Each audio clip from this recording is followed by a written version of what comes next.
Welcome to the Deep Dive. Great to be here. Today, we're venturing into the really captivating world of Bob Camblin. Right, an artist whose career spanned, well, decades, and whose work is, yeah, it's tricky to pin down. Definitely. You shared a fascinating collection of material with us. We've got direct quotes from Camblin, details about his life, his exhibitions. And even some insightful interpretations of one of his specific paintings, yeah. Exactly. So our mission today is to sort of synthesize all of this and pull out the core insights into his artistic philosophy, the recurring themes in his work. Basically, offer everyone a hopefully much richer understanding of his creative world. Yeah, and we've got a really diverse set of sources to draw from, haven't we? We do. First, there's that collection, Bob Camblin Quotes and Other Mysteries. Which gives us a direct window into his thinking. Exactly, his thoughts on art, life, perception, you name it. Then there's the biography, Okay. which really paints a picture of his life, his travels, his whole artistic journey. Gives us context. Precisely. And we'll also explore a YouTube analysis, quite interesting, of his painting New Orleans Mask, #29. Oh, cool. And alongside that, excerpts from books like Zen and the Art of Enlightenment and Bob Camblin, Incomplete Works Volume 1. So we get critical perspectives too and sort of deeper thematic dives. That's the plan, a real mix. And for you, listening in, especially if you enjoy, getting a thorough grasp of something without getting bogged down in tiny details. Right, aiming for clarity. This deep dive is really designed to weave all these different threads together into a clear, hopefully compelling picture of Camblin's vision. We want those aha moments, focusing on the most compelling bits, keeping it structured but engaging. Okay, let's unpack this then. Starting with Camblin's own words from those quotes and other mysteries, some really striking ideas jump out straight away. Absolutely they do. One of the first things, for me anyway, was his concept of the perfectly average view. Okay, what did he mean by that? Well, it seems to be this appreciation for both science and magic. He hoped for a bright gray where they could sort of meet. Huh. That's interesting. So, not choosing sides. Exactly. It suggests a really nuanced perspective, avoiding those rigid boundaries, Yeah. Resisting that either thinking. Right, like you don't have to be purely rational or purely mystical. You can exist in that gray area. Precisely. And that connects to another set of ideas he talks about, Which are? the importance of common sense, balance, and patience. But then, right alongside those, he puts freedom and the power of silence. So it's like a tension, isn't it? Yeah. Groundedness, but also liberation. It's a fascinating tension. Yeah. Holding both seems key to his philosophy. You need that common sense, that balance, but also that freedom may be found in silence. And when you think about his life story, Yeah. like him becoming a nomadic artist later, It really plays out, doesn't it, that tension? He clearly valued an internal, maybe equilibrium, found in silence, patience. But he also craved that freedom to move, to explore. Maybe for him, real exploration needed that inner stability first. that makes sense. Yeah. And his view of art itself, that seemed to change quite Yeah, dramatically. absolutely. He apparently moved from art for art's sake, This sort of classic idea. right, to art for life's sake, and then even further to art for survival's sake. Wow, survival's sake. That's intense. What do you think that signifies? It really shows a deepening engagement with, well, with the world, with the human condition. Maybe initially art was more self-contained for him, but it grew into something vital, connected to experience, maybe even how we navigate life's, complexities. And maybe those extensive travels fueled that shift, seeing different cultures, different ways art function. I think that's highly likely. It must have fundamentally shifted his perception of art's role. He also talks about something quite Zen-like, Yeah. stepping off the train of thought. Yes. To access a different kind of power, a different understanding. That definitely sounds like Zen. It really aligns, doesn't it? Bypassing the linear, rational mind, tapping into intuition, maybe a more direct way of knowing, and we'll see this pop up again. And related to that, maybe, is his emphasis on seeing over just looking. Yes.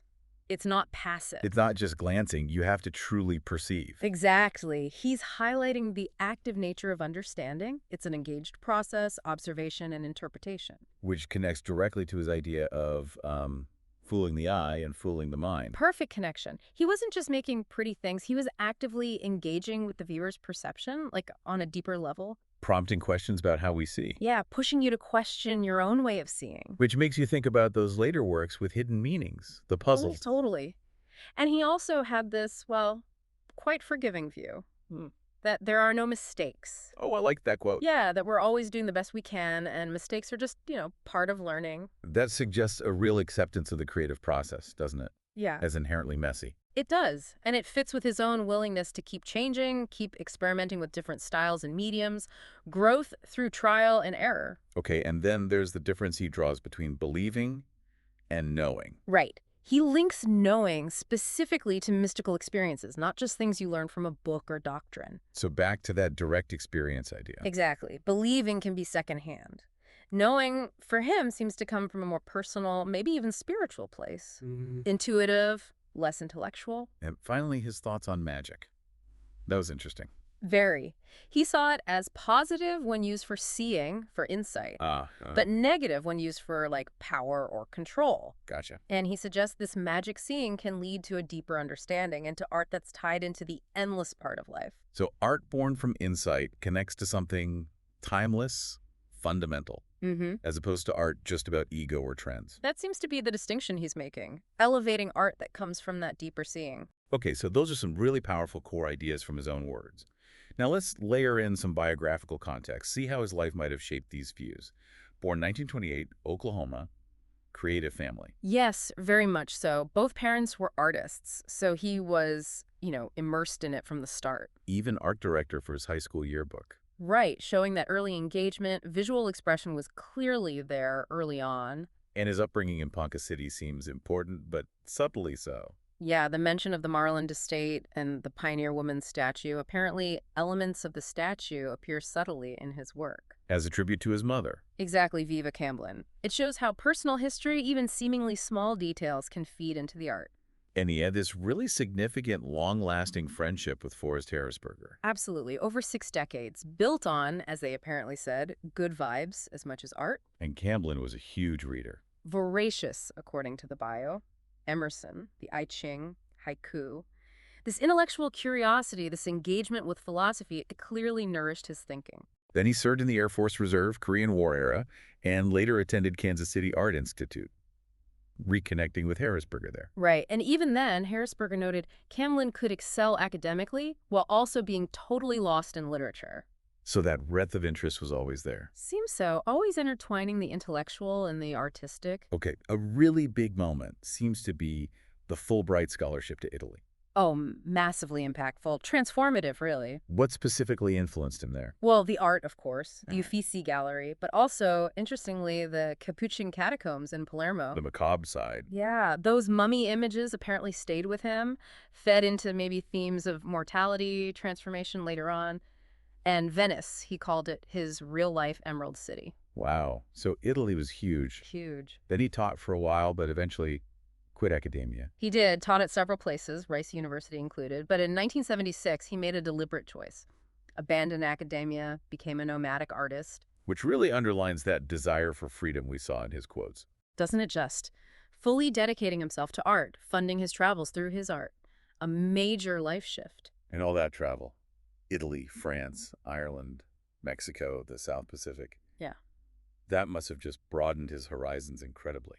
Undoubtedly. Imagine the visual, the cultural input. It must have constantly enriched his artistic vocabulary, giving him new perspectives. And he seemed to believe art could connect directly with people, almost bypassing criticism. Yes, that seems key. Art speaking directly to the viewer's soul, not necessarily needing intellectual analysis or critical approval. More about that direct, maybe emotional resonance. Exactly. Connecting with the individual, encountering the work. And critics did recognize his evolution, right? From intricate drawings to exploring organic forms, blending drawing, and watercolor. They did. The bio notes, they consistently highlighted his technical skill, but also his willingness to keep experimenting, keep pushing his own boundaries. Okay, so we're seeing this picture emerge.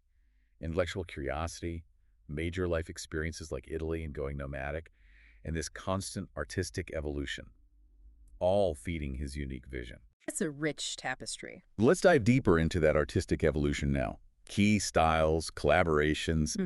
The bio mentions early abstract impressionism leading to something called mouches volantes in the 70s. Yes, mouches volantes, literally flying flies, inspired by Dada and surrealism.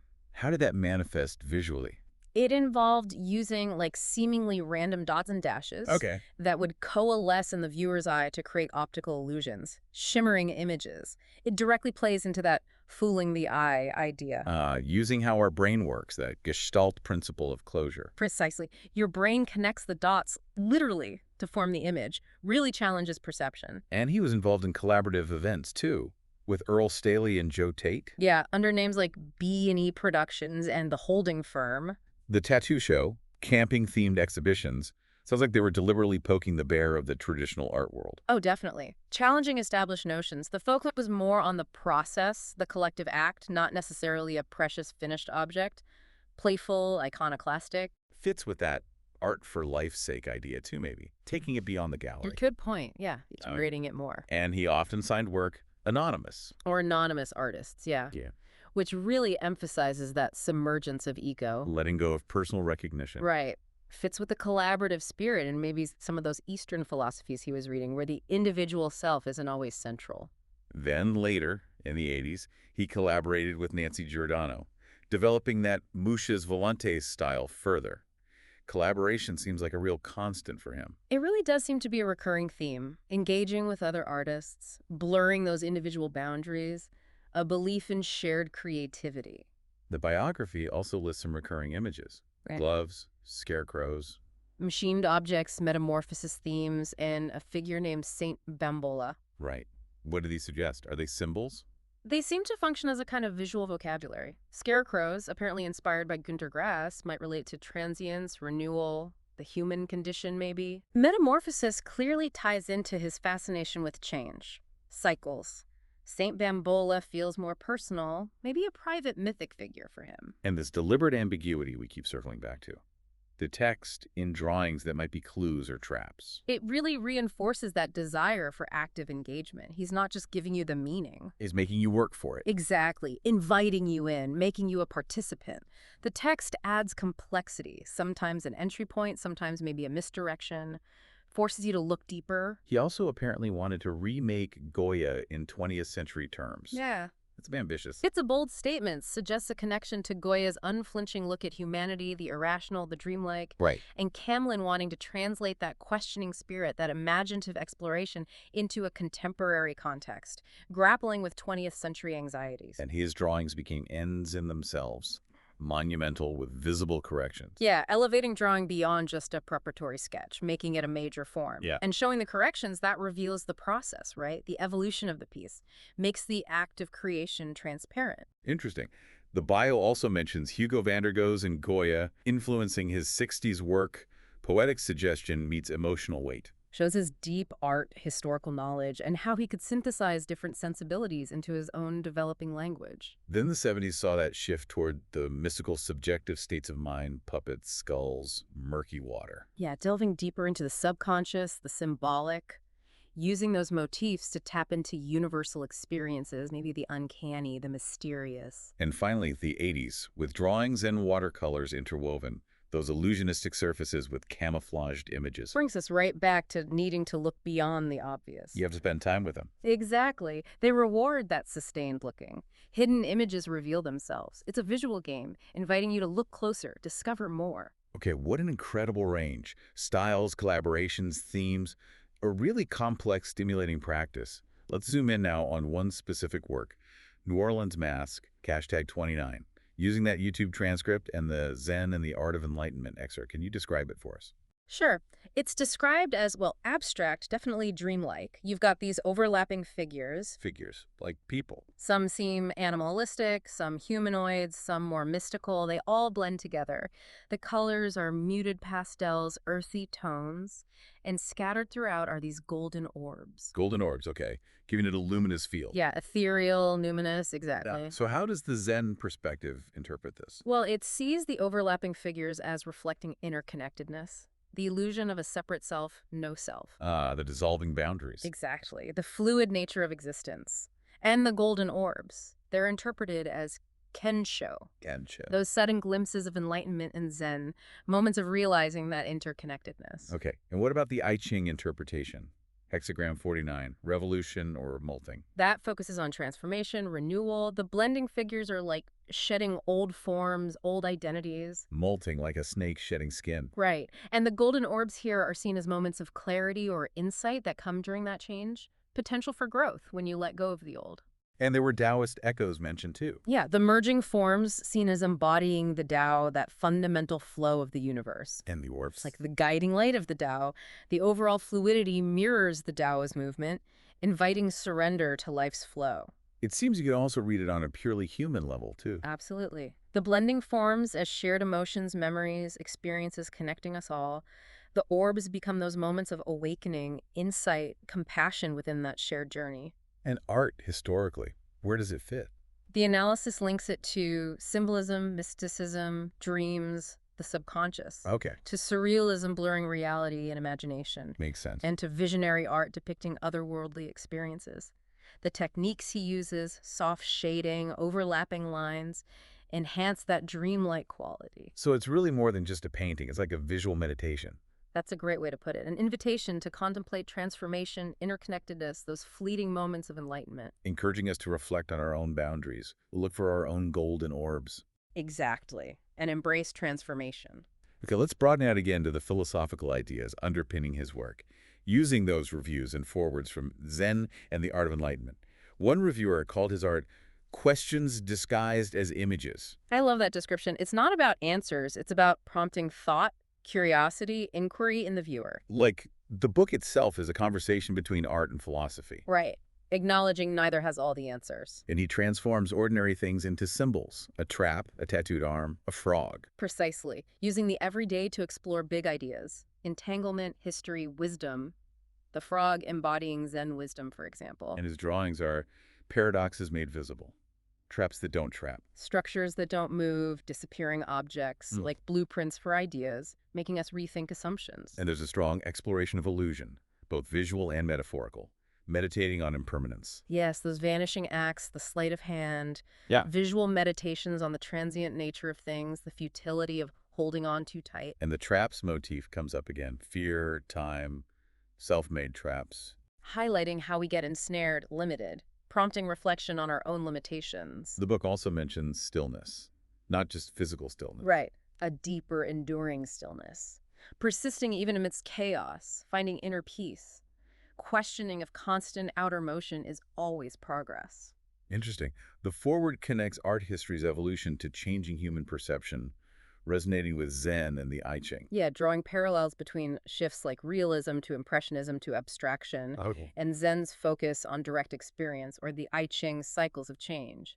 It positions Camblin's work as blending abstraction and symbols, merging ancient wisdom with modern experiment. So art becomes a portal to heightened awareness, Yeah, prompting active contemplation. exactly. The act of looking is an ekphrastic dialogue, inspiring reflection, potential discovery of deeper truths, archetypes. Suggesting nothing is static, our inner landscapes evolve.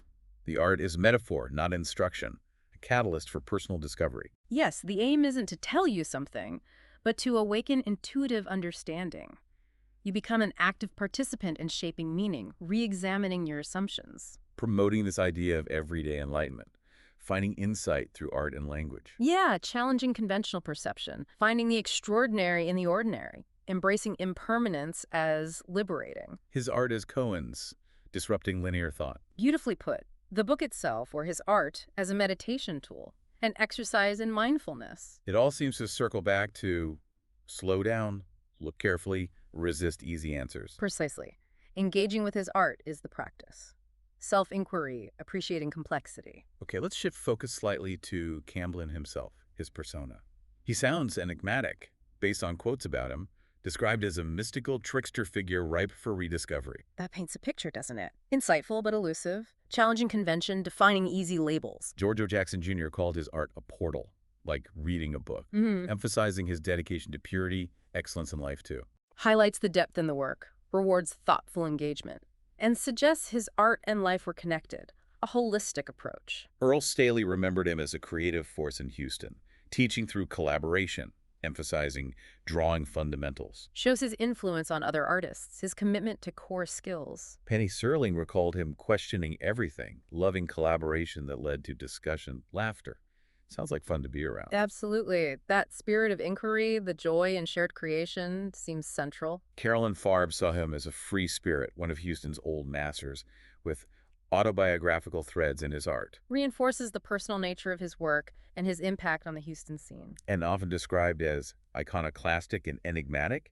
His scattered work sought after by collectors, transcending criticism and commercialism. Yeah, encapsulates that elusive status. His work resonates on a different level beyond trends. Finally, the end of his story, from Earl Staley's quote. They were close friends, shared a studio. A very significant bond, Staley emphasizing Camblin's role as friend, teacher, mentor.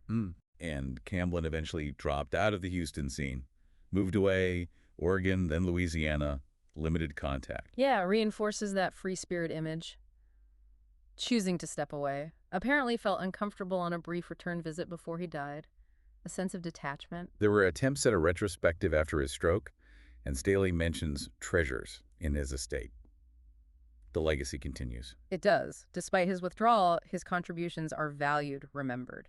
Staley's appreciation speaks volumes. So, wrapping up this deep dive, Bob Camblin really emerges as, incredibly complex. Multifaceted, for sure. An artist deep into philosophy, a restless technical explorer, and, a compellingly enigmatic figure. His work constantly pushes us, doesn't it? Look beyond the surface, question reality, find deeper meaning in the ordinary. From the Zen ideas to exploring transformation, illusion, it's just a really rich landscape for contemplation. Absolutely. And we really hope this dive has given everyone listening a valuable shortcut, maybe, into his intricate world. His emphasis on seeing, on questioning, on embracing fluidity, maybe that offers fresh perspectives for our own lives, our own search for knowledge. Could well do. His way of looking might spark something. And on that note, thinking about Camblin's deliberate ambiguity, those hidden meanings, what traps, or maybe what clues, might you notice now in the world around you? That's a good question. Inviting a deeper level of engagement, perhaps. Maybe, as his journey suggests, the act of seeking itself is the most profound discovery. A beautiful thought to end on. The seeking is the finding. Thanks for diving deep with us today.